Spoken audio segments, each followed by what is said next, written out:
Банановый рулет дайындаймыз. Ол үшін ыдысымызға 5 жұмыртқаның ақ уызын салып, үстіне эритрит салып, жақсылап миксерлеп аламыз. Ақ уызды устойчивая меренга болғанға дейін жақсылап миксерлейміз, яғни ыдыстан қозғалмайтындай, төгілмейтіндей болғанға дейін ұзақ миксерлеп аласыздар. Меренгамыз дайын болды. Енді бананға сүтті құйып, бананды жақсылап блендерлеп аламыз. Жақсылап езіп аламыз.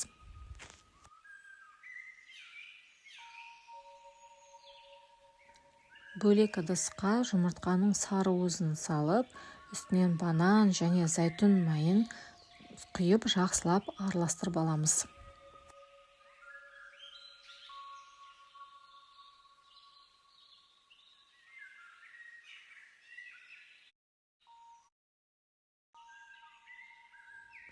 Осы массаға ұнымызды да салып, жақсылап араластырамыз.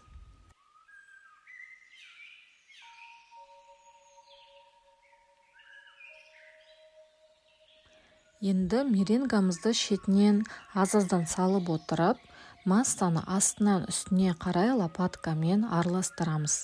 Бұл жерде біздің ақ уызымыз, яғни меренгамыз басылып қалмау керек. Өте ұқыпты, асықпай араластырамыз.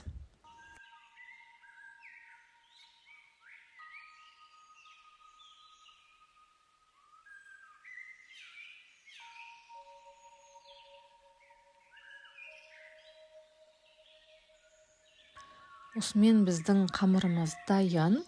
Енді пергамент төселген противеньге осы массаны құямыз. Пергаментті жақсылап төсейміз, жан-жағына жабысып қалмау керек біздің рулетіміз. Массаны салып, тегіс бір келкі етіп жайып шығамыз. Қызып тұрған пеште рулетімізді пісіріп аламыз.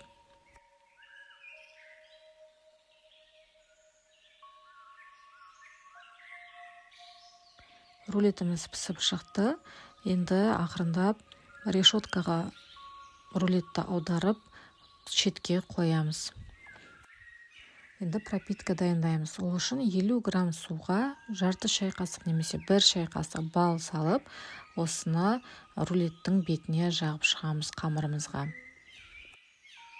Пропитка рулет құрғақ болып қалмас үшін қажет. Енді рулетіміз суығанға дейін кремімізді дайындап аламыз. Ол үшін рулетті осылай басқа пергаментке аударып қоясыздар. Кремін өз қалауларыңызбен жасасаңыздар да болады.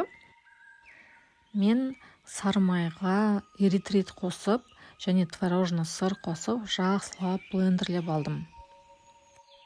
Сіздер қаласаңыз творожный сыр, кез келген қант алмастырғыш және сливки қосып араластырып жасасаңыздар да болады.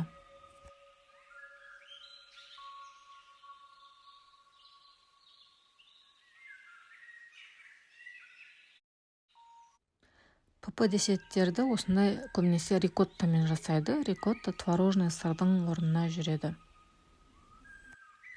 Себебі рикотта лактозасыз продукт болып саналады.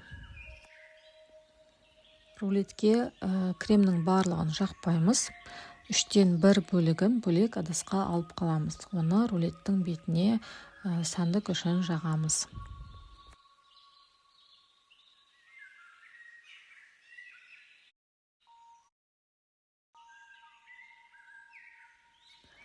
Енді рулетімізді пергаменттің көмегімен осылай ақырындап орап аламыз.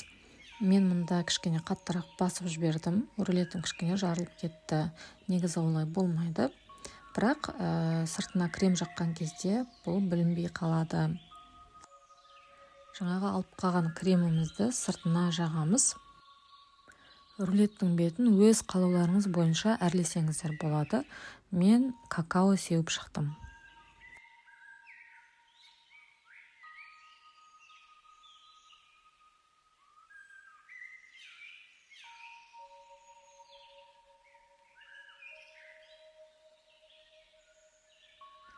Осымен біздің глютенсіз, қантсыз рулетіміз дайын.